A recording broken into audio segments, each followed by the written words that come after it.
Your home is bursting at the seams and you want to declutter and urgently get rid of things. But there's a huge problem. Where should it all go? In this video, we're going to tackle exactly that question.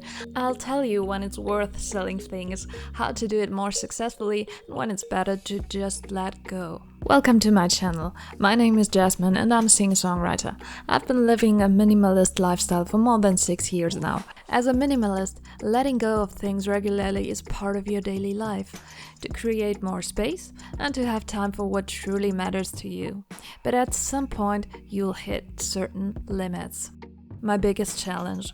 Decluttering regularly is part of my routine and has already helped me a lot in keeping my home more organized and less work intensive.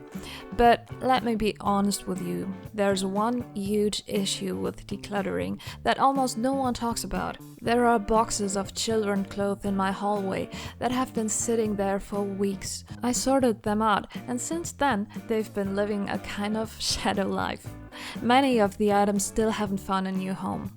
I hate just throwing things away. Sometimes there's no other way if something is broken or heavily worn, but I much prefer the idea that someone else can still use the item. After all, it took a lot of time and effort to produce those things. But finding that someone is not that easy. Selling online. I sold my first stuff when I was 8 years old. My parents set me up at a flea market stand with all my old toys. Later, during university, I earned some extra cash by selling books I no longer needed. But the days when eBay buyers would fight over listings are long gone. No wonder fashion is cheap and always available, and people talk about whether manufacturers deliberately design things to break, so you'll have to pay for repairs. TVs no longer last 15 years, and frankly, nobody expects them to. Tech moves fast, and we're used to constantly upgrading. So, what does that have to do with your online sales? Everything. Selling secondhand stuff is not easy, and besides all the challenges you're already facing, there's one more thing in your way. You. Should I or shouldn't I? Letting go of something isn't easy, and once we've made the decision, we at least want it to feel worth the effort, right? I'm about to tell you something you probably don't want to hear. Sorry. Please don't switch off, I mean it well, and you're definitely not the only one who struggles with this. So, ready? You're probably pricing your items too high, and that makes them harder to sell. Studies show that we often overvalue our own stuff. It's because we still have a certain emotional attachment to them. Happens to me too, but it really makes it hard to let go. So here's the first rule for successful selling. Speed comes from price. Want to sell something quickly? Make an offer no one can resist. Check the price for similar items and go lower. The faster you want it gone, the more you need to undercut others. But price isn't everything. Before I tell you the next big factor in successful selling, please make sure to subscribe to the channel so you don't miss anything in the future, and together we'll simplify your life. Photos. Photos are the #1 selling argument. You can write the most poetic product descriptions, even in rhyme, but if your photos are bad, your stuff won't sell. Here are the key points. Whatever you're selling, it must be clean and in good condition. If there's a tiny stain on the shirt, forget it. No one wants stained or torn clothing. And with such a big selection out there, people will just buy from someone else. Take your photos in daylight. I've tried so many times to take pictures at night and it just doesn't work. No matter how good your lighting is, daylight will always look better. Avoid taking photos on rainy days, they'll turn out too dark. Use a clean, bright background, ideally white. Remember, your photo is your main sales pitch. If the background is messy or your furniture screams 1980s, buyers will make assumptions about you and your items. Let's answer one key question about your photos.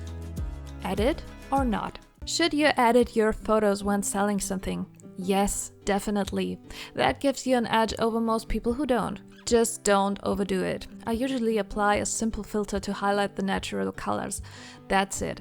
Make sure to upload at least 5 photos of the item from different angles. Now for my top secret tip to sell faster. It's simple, but hardly anyone does it. Stay current. The longer your items sit online, the further they drop in visibility. That hurts your chances of selling. If you're serious about making progress with decluttering, set yourself a challenge. List one item every day from the same category, like women's clothing, shoes, or bags. This massively boosts your chances because people who view one of your items will often check out your full profile. Also super important, be polite and respond quickly to messages. If you're not friendly, don't even bother. But is it worth it? Is it always worth the effort to sell your stuff? Short answer, no. No, it's not always worth it to sell. So let's talk about when to walk away and what to do with unsellable items. Quiz time. What's the hardest thing to sell online? Any guesses? It's kids' clothing. Selling kids' clothes is a nightmare. You spend ages photographing and editing each item, and then someone offers you $1. It's just not fair. I used to try, but I've stopped, and I really advise against it. Your time is worth more. But what alternatives do you have? You can always give away or donate clothes, but in this video I want to focus on actual selling options. So, here are 3 alternatives. Flea markets. Flea markets and kids' bazaars are great for selling kids' clothes and other bulky items that are hard to ship. Important, get there early to grab a good spot. Show off your best items to attract people to your stand. And if something keeps getting attention but won't sell, either lower the price or improve your pitch, if you're good at that. Typical flea market items: books, toys, home decor, kitchen stuff, things that are hard to sell online. Here's a second option that worked well for me: secondhand shops. There used to be a small shop nearby that accepted kids' clothes. If you were lucky and asked at the right time, you could drop things off.